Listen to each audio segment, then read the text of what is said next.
morning, learners. Welcome to the exciting world of tourism. Now, in this presentation, we are going to talk about tour operations part 2. This session will primarily deal with the different functions, with the other functions of the tour operator. Let us understand more. What is the function of providing a quality service include? How does business correspondence happen in a travel business? What is the briefing function of a tour escort, tour guide? What is the briefing function of a tour driver? Now let us take this first function, that is caring for customers. For tour operators to be successful and earn money, they must provide a quality service. If an operator does not do this, she will find this difficult to attract customers. There is a fierce competition between inbound operators to get and keep clients. Only those who provide real good customer care have a hope of providing a quality service, giving a little bit extra, handling customer complaints. Providing quality service. So let us understand why it is important and let us understand the psyche of the tourist. Your clients will always have high expectations of the service you can provide. For these expectations to be met depends largely on how good you are at your job. You can either make their dream come true or turn their dreams into nightmares. We must understand that tourism is an emotional investment. The tourist has spent a fortune of money, for years together to go on a holiday.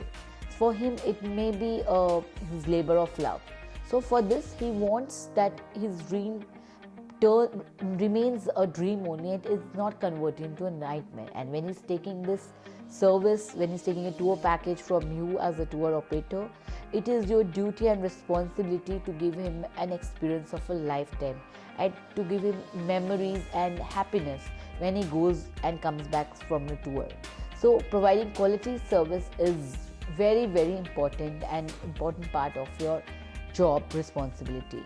Unless you can satisfy these expectations, customers will be unhappy.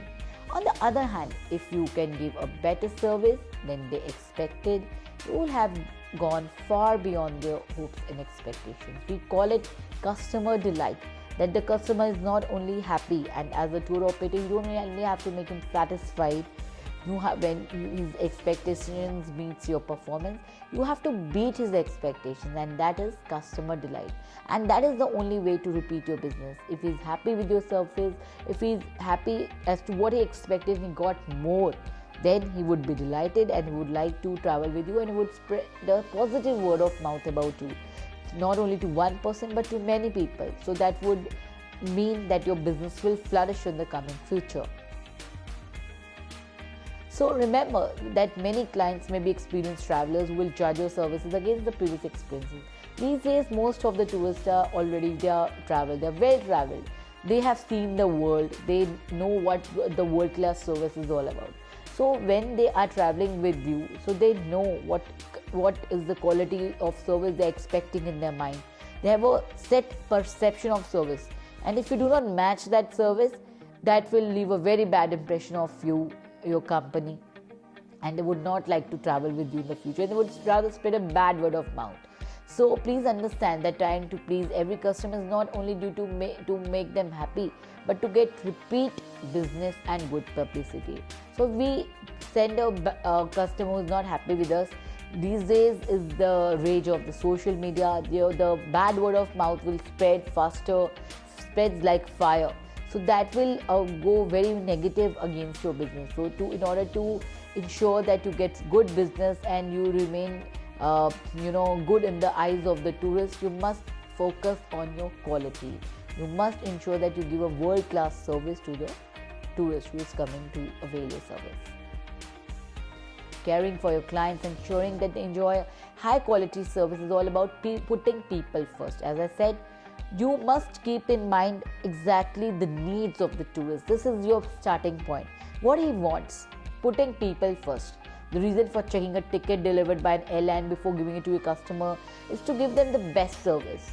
So cross-checking of things or cross-checking of his visa when it comes from the embassy that his name is correctly mentioned, his visa number, his passport number is correctly mentioned, or the length of the visa is correct, or the kind of number of entries is correct.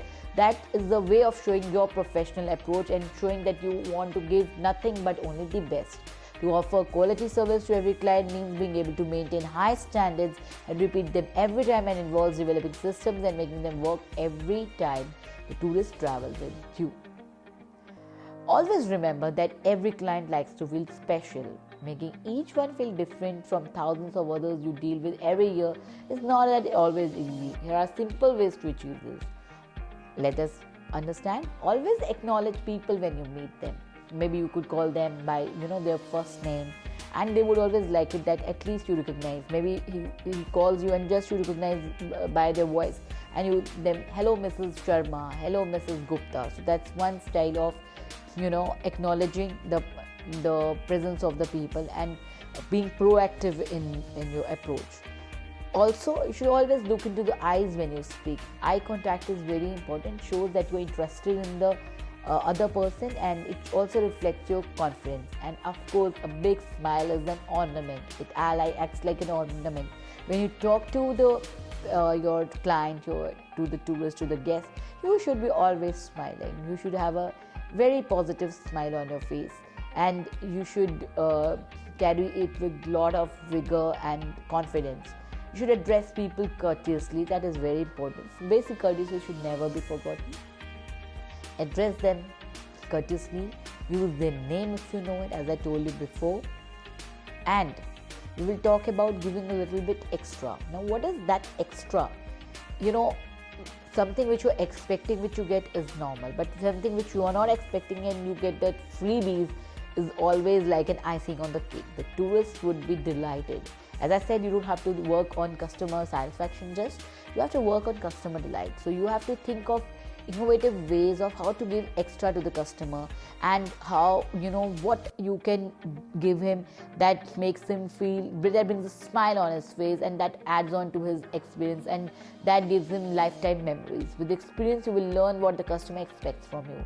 The secret is giving that little bit extra, is anticipating the request before it comes, being prepared to deal with it, and even perhaps offering it before it is asked for. So basically what I'm trying to say, extra could be maybe you give your guest is staying in Mauritius in Hotel L'Ile Méridien, and he's staying there for 6 nights, and you give him complimentary 3 to 4 water activities. You're not charging anything from him. Or when he reaches the hotel, you give him a basket of fruits, or basket of chocolates, or you give him a champagne or wine. So that is something you are delighting the customer. So that, as I said, giving extra is very important. You go an extra mile beyond, and you see what happens as a result. The magic happens. Now, the third is handling client complaints. There will be times when things do not go right. Travel will not always be a cakewalk. There would be a lot of issues, and as a tour operator also, your business will not be a cakewalk. So you have to understand that there would be always issues with the clients. Maybe from your side you're giving the best, but you don't know what is in his mind, and what are his expectations. Maybe his expectations are very, very high. So you need to be ready to deal with them. So clients or wholesalers may sometimes bring a problem to your attention. Even the wholesalers also, the principal suppliers also. Maybe your client is stayed in a hotel, and he had a child, and the child broke the lamp of that hotel. So maybe the hotelier will contact you that the child broke the lamp. If the guest is not ready to pay for that compensation. So such small incidents keep happening on the tour, and you have to be mentally prepared to deal with such situations. So maybe sometimes the clients have different set of needs from others, or simple adjustment or extra service can solve the problem. It can even be turned into an example of extra caring, extra attentive service. You can earn goodwill by moving these kinds of problems. So, what are the tips for handling complaints? To stay calm yourself. This allows you to stay in control. When you're calm and your client angry, the observers are likely to suppose you're right. See, this is a very important strategy. If you lose your calm and the client is angry on you, then you will understand you will lose your client forever. So you always have to be very patient with the client. Sometimes you know that the client is only wrong, but you have to be very tactful and skillful in dealing with him, and you still have to stay calm with him. He might shout at you, but that doesn't give you the right. As we say in tourism, that the customer is always right. So you have to maintain your calm with him, and even when, especially like in a group, if he's shouting at you and you are calm, the other would know that they would assume that you are right. So your calmness would make a much of difference. And keep your speech and tone business-like. Means always be professional. Don't speak too much. That sometimes the customer, he could make any other interpretation of what you said. So speak in limit and speak professionally. Do not try to take the complaint personally. Many a times the customer would not be happy. Maybe he's not happy with the demeanor of the tour guide, or maybe he's not happy with the kind of hotel you have provided, or maybe he's not happy with the housekeeping staff of the hotel, or maybe he's not happy with the itinerary that you have given. He might find it very hectic itinerary.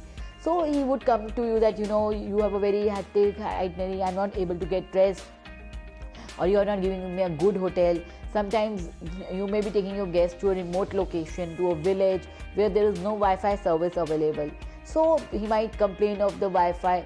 So please always understand that you should never take the complaints personally. You must ensure that the complaints are complaints only, and they are related to the business. They are nothing related to you, unless until he tells you that your behavior is not good. So you have to keep that at bay and do not get this onto your head. But definitely we'll discuss later that this negative feedback is also, you cannot do away with it.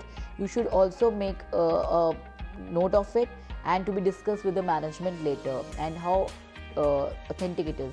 Never argue or answer back. If the complaint does, however, center on you, bring in a colleague or manager as a witness. So never argue or answer back.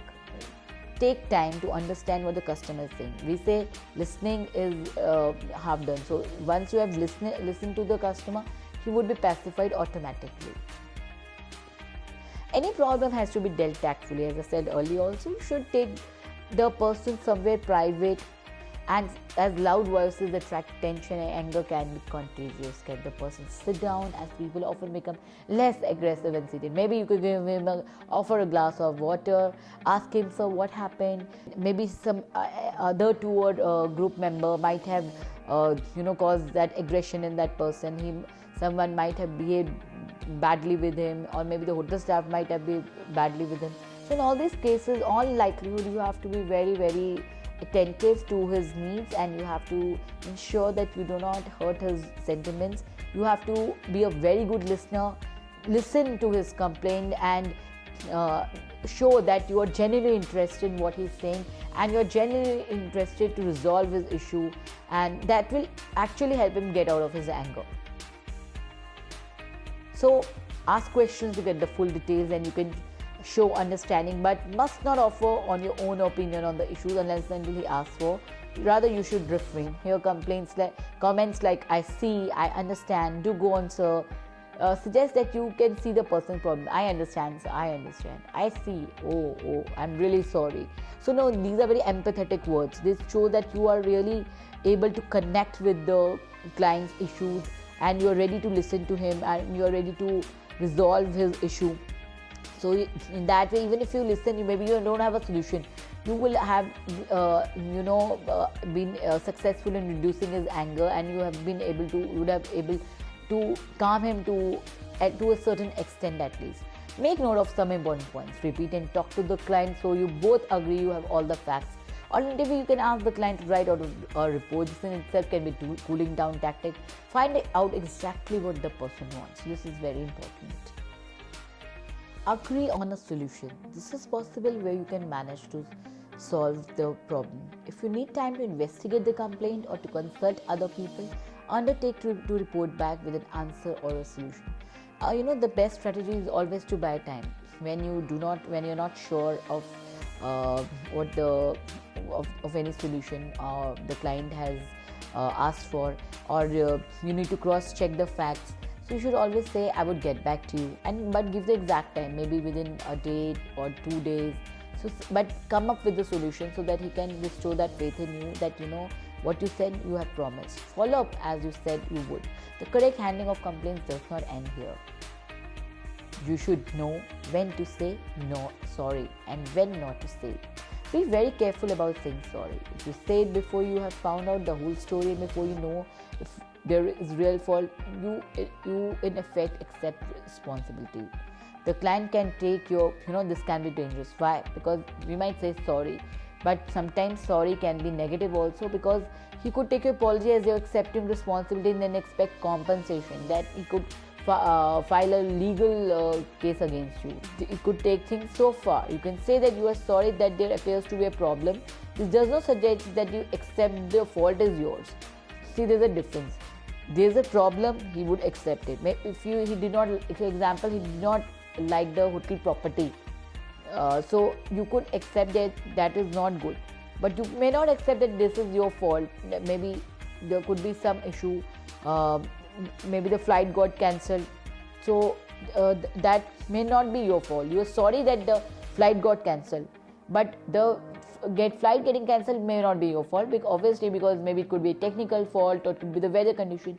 So what I'm trying to say is you have to be very careful and balanced in saying sorry. You can say sorry for investigation, if after investigation the fault was yours and you intend to make amends.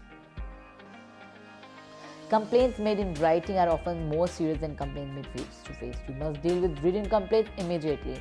Sometimes the clients are not enough with saying orally. Sometimes they complain written to the management, or when they come back from the tour they write, or sometimes even during the tour they write to the management if they're not happy with their services. But you have to take them very seriously as a tour operator. You have to reply immediately in writing to say you have received their complaint and investigating the problem. Undertake to keep them informed of your action. Investigate the problem, because these days the consumer laws are very, very strong. So you have to ensure that you keep them posted of the latest thing, of the latest investigation, what is happening, and you revert back on time. This is very, very important. Do not take it for granted that I will reply in few days time or whatever, because the customer, everything, like these days everybody is using emails and everything is being tracked, the date, the time. So you have to be very instantaneous and spontaneous in writing back. Maybe you could buy time, but you have to at least revert back immediately. Decide on the best action. Inform the unhappy client in writing. Keep all correspondence notes on file. You have to maintain a file of the complaints. Monitor all complaints and problems. By keeping a record of all the incidents that happen, you will be able to see trends and patterns. This allows you to put the matter in right at the source. So what I'm trying to say is that it gives you a broader perspective of things. Sometimes same problems are being repeated. Maybe everybody is saying the itinerary is not very good, it is very hectic for us, or the hotel property which you are selling, where you are making the guest stay, is not a very good property. But then in that case, or maybe the restaurant you take them, the food is not good. Sometimes the guest may have diarrhea after eating it, and it could be sometimes repeated. So you have to then take this problem very seriously, the feedback seriously, and then you have to put things in a proper perspective, and you have to take a corrective action for the future travelers so that your business is not affected.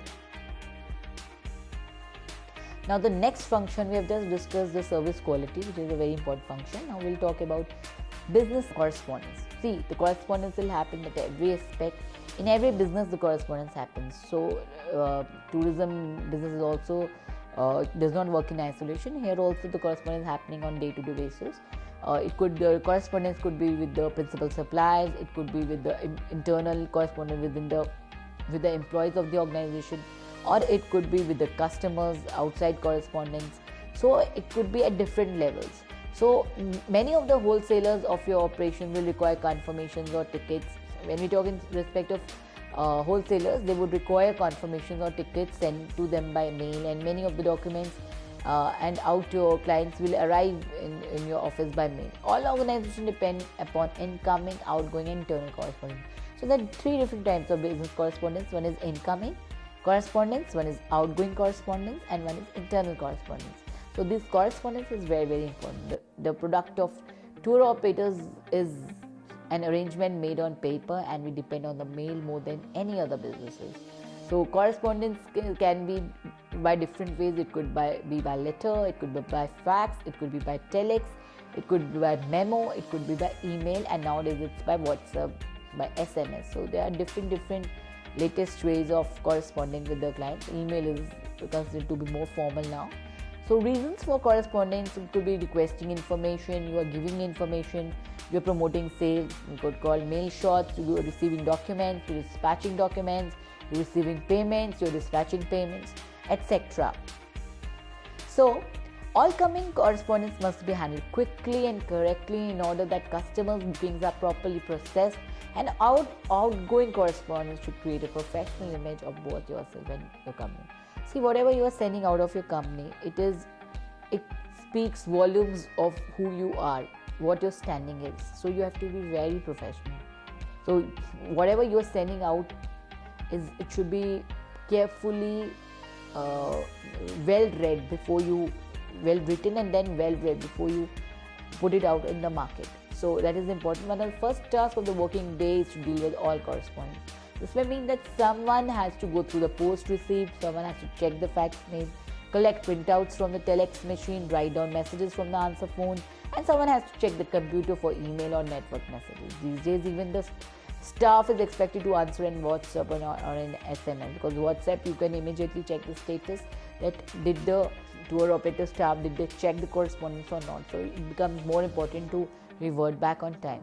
Incoming correspondence can cover many different subjects. It may include updates from suppliers on products available, invoices for services provided, requests from customers, arrival of tickets, new stock of brochures, advice of flight time changes, customer complaints, and much more.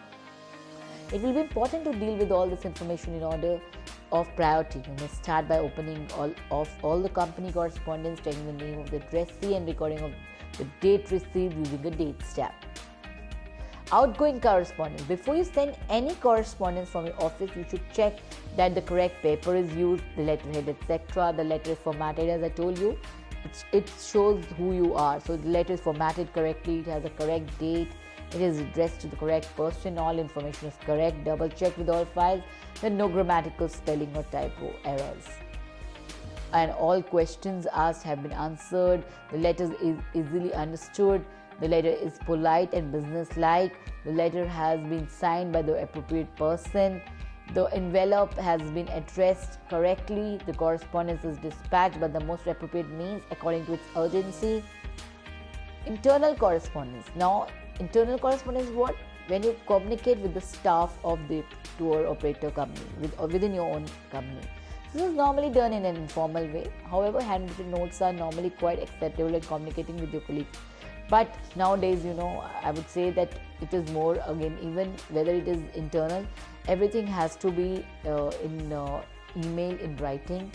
Email preferably, because that's the most professional way. When you pass on an important, or you could put on the bulletin boards within the organization any information you want to post, maybe regarding the job vacancy, or maybe regarding the promotions, or anything you would like to communicate with the change in the policies. It could be via email, or it could be on the bulletin, posted on the bulletin boards.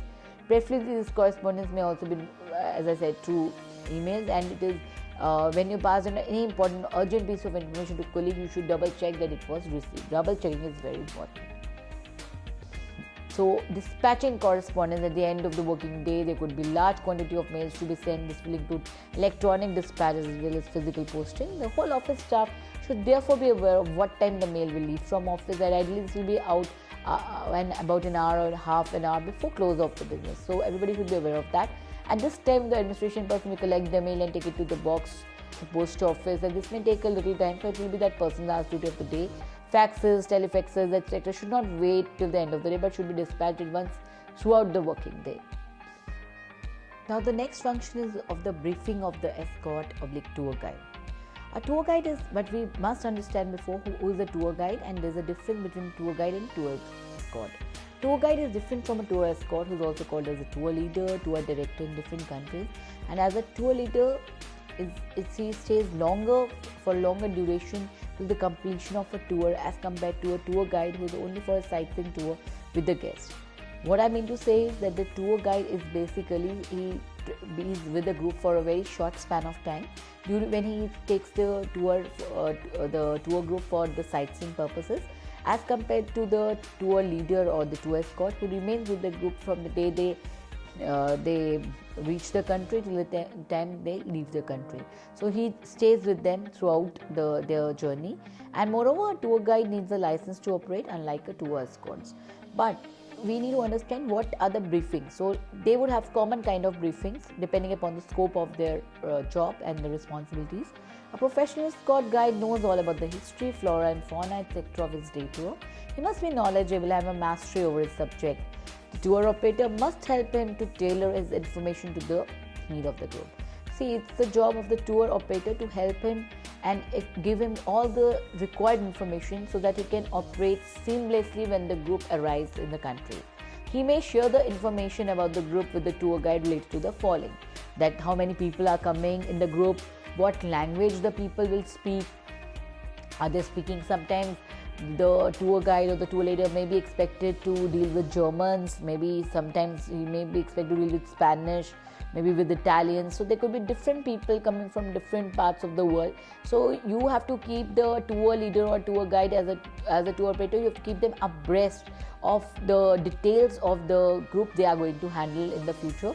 They should not be totally naive when the guests come. They should be quite familiar with the whereabouts of the group members, like how old are the group members, what language they speak, what is their age, what are their age, or what are their special requests, or what kind of itinerary they are expecting, if there are any special VIPs on the tour, or any kind of special request. Sometimes many guests may ask for, they may ask for food, like there may be gents in a group who may ask for food without onion or without garlic. Some may ask for facilities, like some may be physically challenged in a group, so they would be asking for facilities like a special room with a special toilet attached, accessible toilet.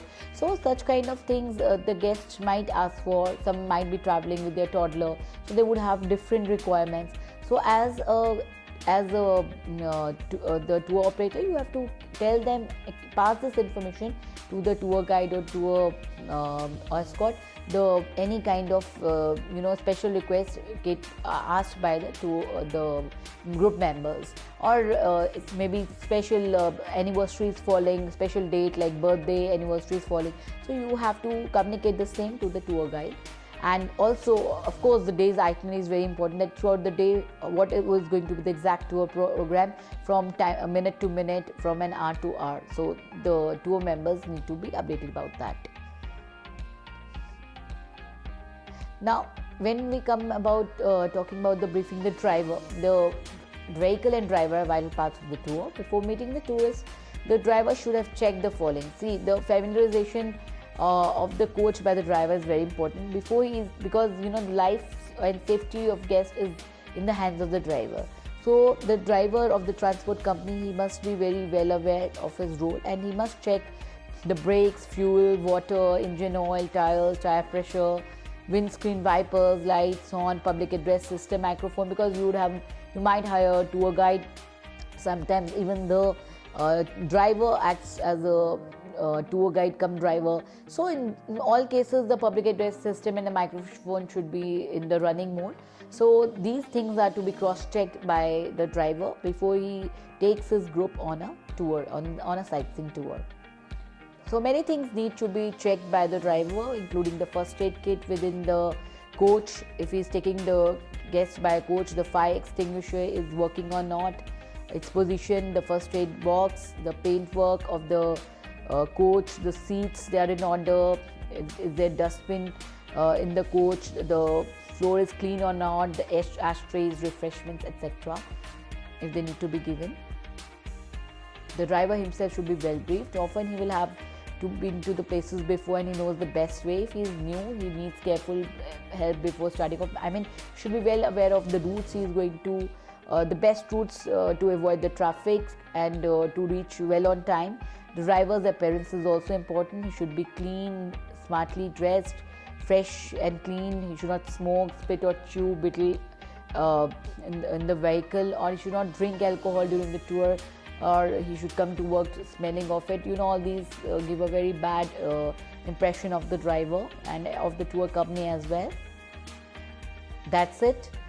Thank you. I hope with this I would like to summarize that you have learned the various functions. We started on with the first function of the providing quality service, taking care of the guest, handling complaints in a mature way, and then we proceed on to the briefing of the tour guide, the driver, and tour guide, tour leader, and the driver. And so with this, I hope the things are clear to you. Thank you very much.